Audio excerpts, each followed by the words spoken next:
Hi everybody, and welcome back to the city of Gramercy. Sorry about the little bit of a delay. Who would have guessed that the last few weeks of your college career would actually be super busy?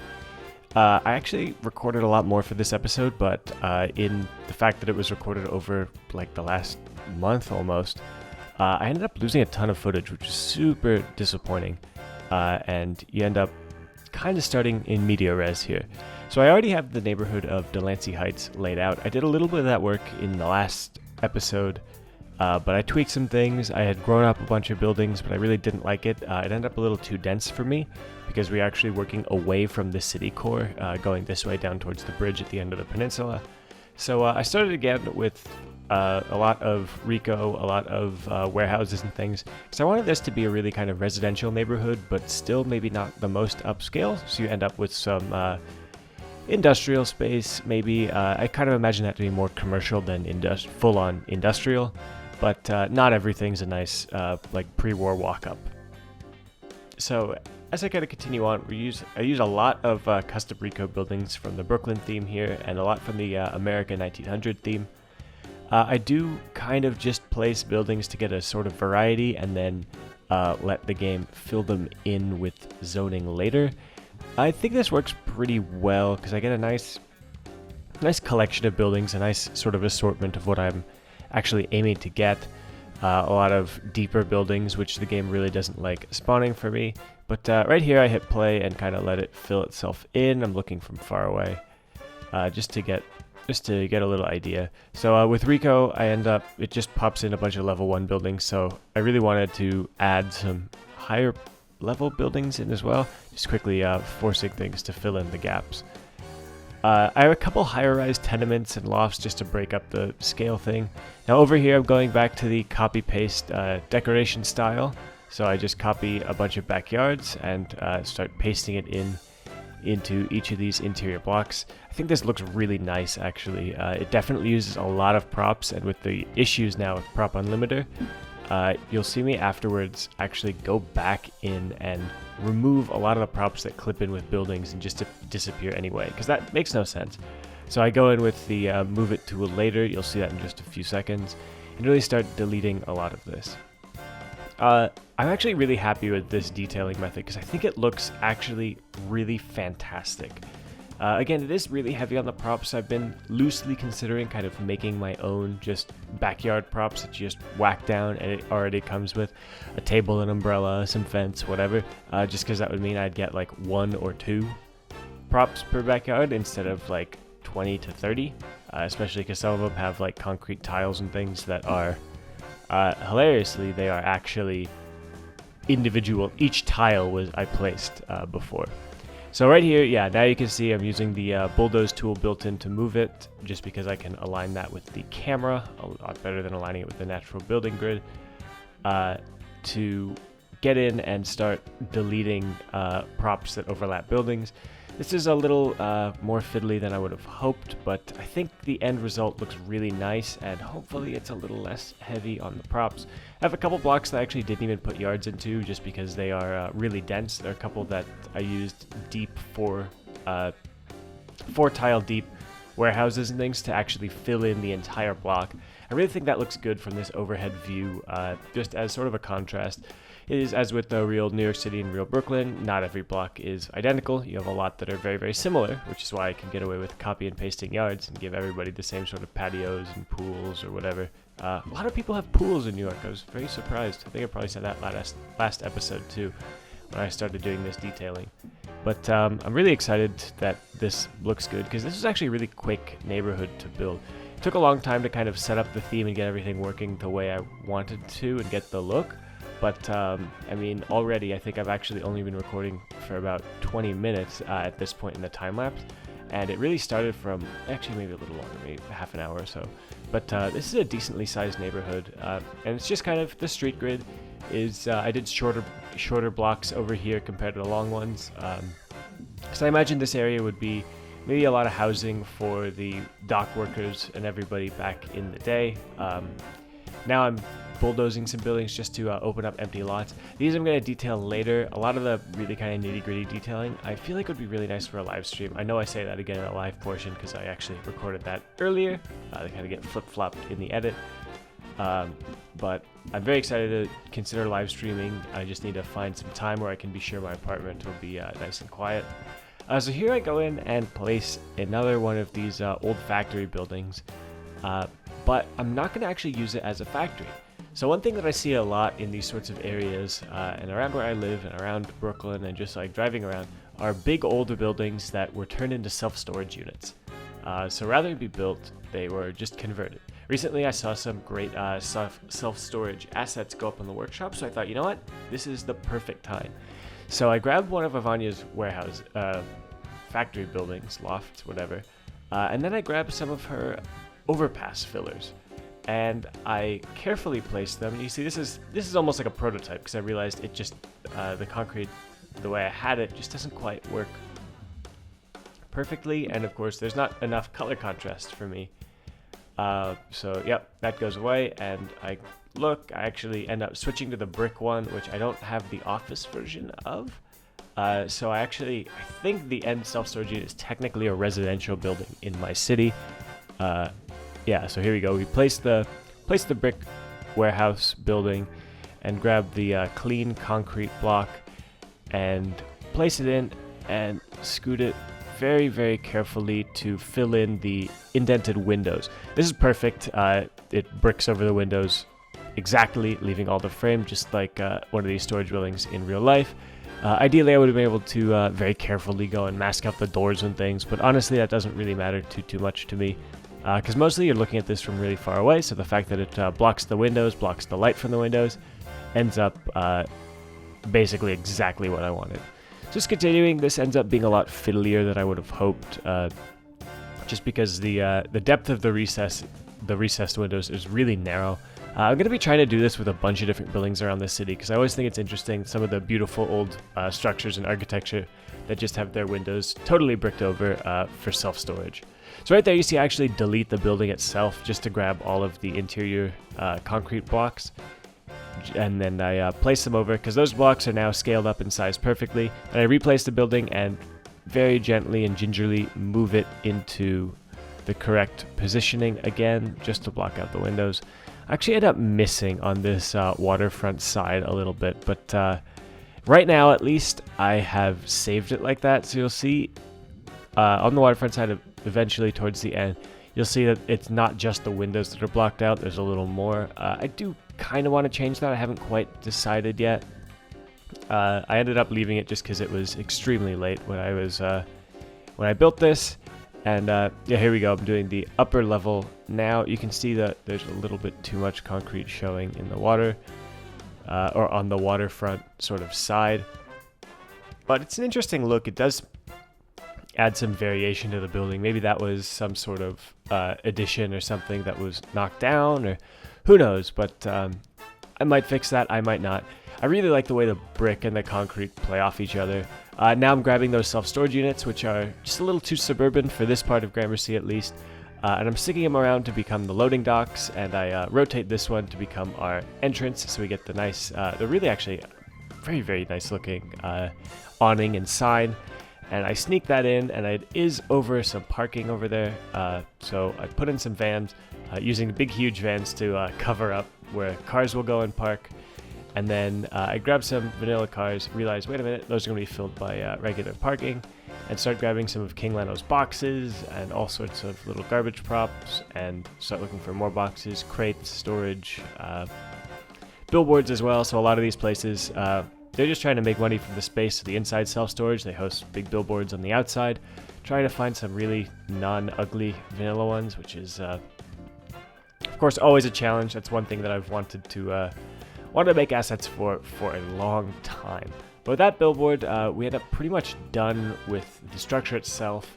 Though I realized that, you know what, maybe I should put an alley in here, and just to get it away from the waterfront, and to add a little interesting variation at intersection, so it's not just a regular T. I use Move It to add a curve, then I add a guardrail so nobody pitches their car down the slope. and start grabbing some decals. So this dumpster area obviously needs to be kept clear. I realized it had been a long time since I'd done decals, though I guess it had been a long time since I've done anything in City Skylines. So I spend probably too much time aligning up these stripe decals. A little annoying. The dimensions are 5.3 meters for basically no reason. It'd be really nice if it was actually like a round number, but a little bit of move it, a little bit of careful manipulation of stripes and things, and I get a reasonable looking thing here. So now we start getting into some grass and things for this alleyway, because I figure this would be basically totally unused. So I go and I'm painting this through to get rid of some of the grass tufts and everything. I actually end up painting it all the way around the block just to clear the grass tufts out of the seawalls there.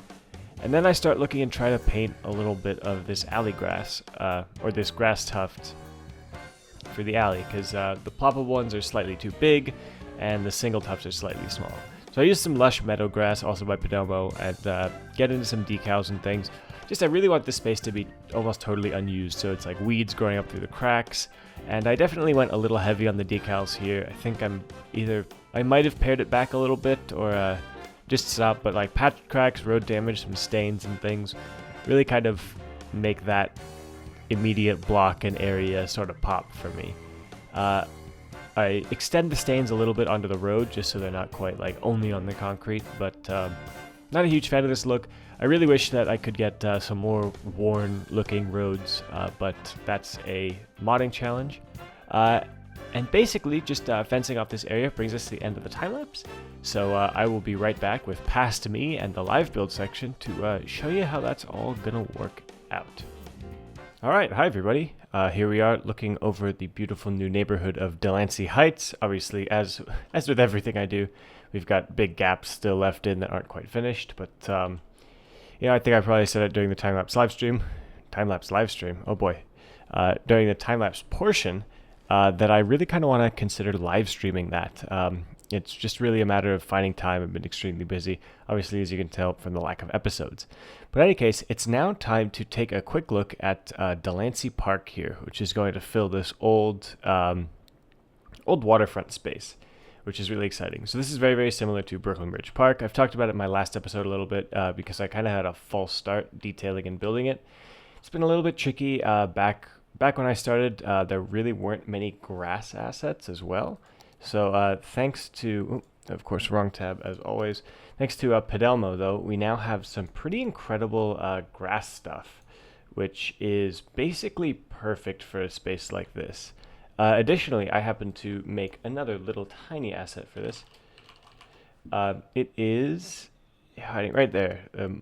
Modern park fence. So while a lot of New York City parks and Gramercy parks, I guess, use this big wrought iron thing, this one, because it's fresh and new, are going to use this super short, really bright, annoyingly, but modern kind of wood, like telephone pole and wire fence. I might have to change the coloring on that soon.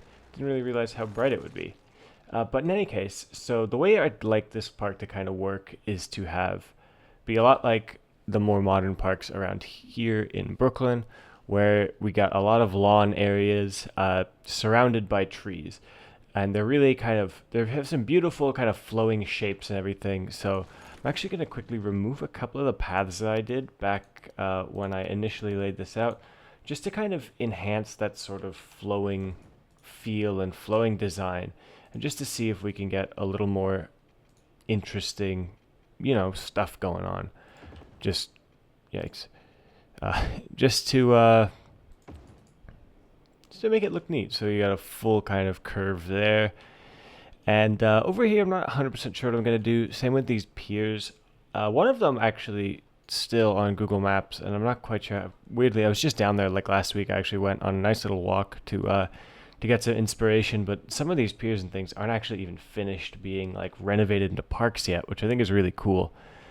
So we're going to definitely feature that. But for right now, over here with the actual park section itself, I'm going to really kind of show you what one of these areas is going to look like. So what we're going to grab here, I'm actually going to search up grass just so I can compare the types. I've done this a little before. So this is like the older stuff. It's definitely a lot more sparse. But now we have this great, very kind of bulky, is it savanna grass? The meadow grass, of course, a huge like chunk of meadow grass, which is really nice. I don't quite know if we're going to be able to use this just because it's so giant, but we definitely have these. And we also have these tufts, which are super nice as well. I think they're all by Padelmo. But these will be very helpful. Again, I think the slightly too large, unfortunately, but there are definitely some parts where this will just be some really nice ground cover. So we have lots of grass. I think I am going to use mostly this lush meadow grass. And we want to use the line tool actually, but set to a really low spacing value to kind of get this nice and, pardon the pun, but bushy. Let's actually quickly try the brush. Of course, that doesn't work. And just puts ton.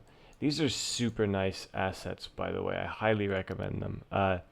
Definitely not quite as gorgeous in some ways as, oh geez, that's on one tree brush. Not doing what I need it to do right now.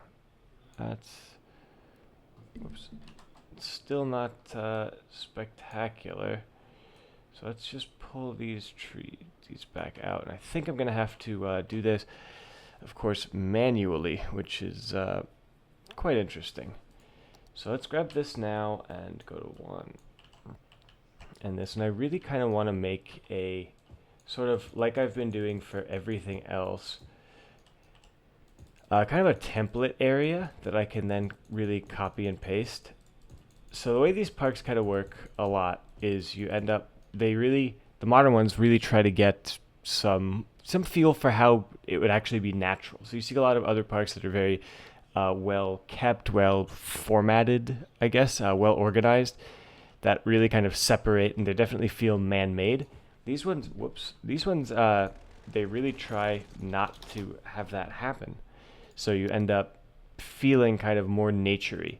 So with a lot of natural trees and things that would exist kind of as the city, what would have been here kind of before the city was built, almost. So a lot of places have, God, you can really tell that I'm recording this at like 1:30 in the morning. But something like this, I know it's not really super contrasty color-wise, but it definitely, it ramps up height to have some trees in the middle. We're going to stick some flowers in as well, just because it really does need some color in here. Again, these are all Pidelmo, and that actually looks pretty much perfect to what I was wanting. Let me just grab this and turn this only to trees, and great, that does grab everything I need it to. So these sorts of different little paths and rows of plants, I'm trying to make this look not quite as carefully designed, I guess, and of course not quite as copy-pasted as they actually are. So I'll go back through after this and add some variation. But they use these kind of real ramps of foliage. You could kind of imagine seeing it from the side as a triangle with the tallest trees in the middle and just grasses on the edge. And that's a very sloped path there. But for now, I'm going to be outlining a lot of the paths and things with something like this. Actually, down here, what I'm going to do, so I'm going to reselect a bunch of this. Let's first grab like that and get rid of it. And let's just for some variation, because I'm actually already getting bored of the way these look. Let's do it with just the half pyramid surrounding this kind of lawn space. So Brooklyn Bridge Park, which is what Delancey Park here is based off of, is one of my favorite places in Brooklyn and in New York, just because the space itself is really, really interesting. It used to be all these industrial areas, and now it's a really spectacularly nice park. It's built largely on land that was added from landfill with the construction of the new World Trade Center towers. So it's got a little kind of a unique newness to it that wouldn't have been. It's really not something that would have been built in New York City a long time ago. And the kind of newness and style is really nice. And this is actually kind of looking quite right, but or is looking quite right. I'm actually really liking the way this all is working so far. So there are lots of open lawns, which are definitely kind of a park staple. You really do see those. Like Central Park is very, very famous for its open lawns. But right here, I've got actually a vehicle inspection barn combined with the lighthouse as like a little cafe that's pulled almost perfectly from an ice cream place that is very good, but with super long lines. But as I continue here, I'm just trying to make this look nice and vegetated, I guess, while not. I don't know. It's weird because I don't want to take up all the space for trees because whoever decided that, wait a minute, park, like forestry park space isn't necessarily that nice to use because you want to be able to relax in lawns and not be like in a forest. But you definitely still want to have some plants or trees just because if it was just a plain blank uh, lawn here, which I'm also trying to really avoid showing, yeah, so something like that I think is really good. We really like these kind of arced patterns and areas because you really like. I wanted this area to remain like very secluded looking and nice. And God, it's hard to focus on staying awake, commentating, and building all at the same time. But with these trees and assets, God, I'm like clicking all over the place. So I'm gonna quickly cut and be right back when the park area over here, at least this part, is finished. And I'll cut back and we would try to figure out what to do with these 3 piers and the little beach area we have. So that's about it. I will be right back with the finished sort of lawn area. And here we are with, I think, what's mostly the finished park. And, well, this section of it at least. I'm actually way too tired to do any more of this, so I continued on. I did one of these little piers. It's just kind of the park maintenance. So they've got a little growing area, just some containers and things, some offices, some pipes for irrigation. And I mean, park's not done kind of in the world of the game, I guess. Still being built on, and there's more to expand to, both to actually do and for the city of Gramercy to expand and finish building this park. Over here, I was just test fitting a few assets, and this running track ended up looking pretty good. I'd prefer to have some soccer fields, so I'm on the lookout for assets for those. Of course, all these cars and things are super frustrating. I actually downloaded Traffic Manager and set up some vehicle restrictions, but they don't seem to be working. People seem to be really loving just driving out here anyway, which is super annoying. So I'm still looking for a fix for that, but I will find out, I guess. But anyway, this part that I did finish. So I'm really hoping that some of these parts, they still look a little too repetitive for me, but up here, really kind of do the full range from this, which is really densely filled with trees and plants, mostly looking young with a few older transplants just to look good in here. Really lining the hill and I think looking very nice, kind of flanking this, to this sort of standard thing, which is a ring of trees surrounding a nice big lawn with some chairs, some dead grass decals for the spots that are maybe a little more popular or a little too popular. These areas, of course, are ringed with my cool new little custom fence that I have here, which I think just looks pretty much perfect. So you get down here, I do need to do a little cleanup of stuff encouraging, whatever. Stuff kind of coming over into the path a little bit. It definitely does that a little too much. But really, right now, I'm just about all the time I have, so this isn't really done by kind of a long shot. Over here, we have a cool spot. It's actually a little marsh that I put in. So underneath here, there's water, which, of course, impossible to see normally. But you get a lot of cool marsh grass and everything. Actually, you know what? Now that I'm saying this, it's so impossible to see normally. I'm going to pull some of the weeds, I guess. And there we go. Now you can kind of see the water. It's really... One thing that's annoying is that these great marsh grasses and things are too big. So I really like being able to see the water there. So I'm just gonna grab, God, maybe tufts instead. Yeah, I think the tufts look pretty good. I just need to hopefully get small ones so they're not. There we go.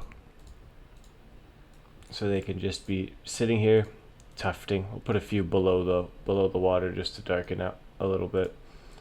But really, that I actually think that looks a lot better already. Let's grab some of the other colors of tufts real quick. Just do the same sort of business with it. And there we go. So it's kind of a little marsh. I really wanted to get the naturey feel. That was annoying to set up the water for. But for the rest of this, I'm really happy with the way this looks, actually.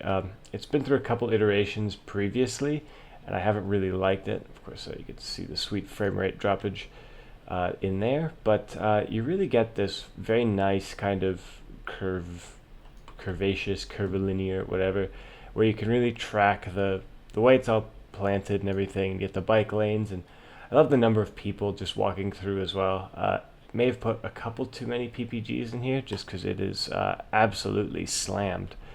And it's pocket cars. That's why people are bringing their own cars into the park somehow.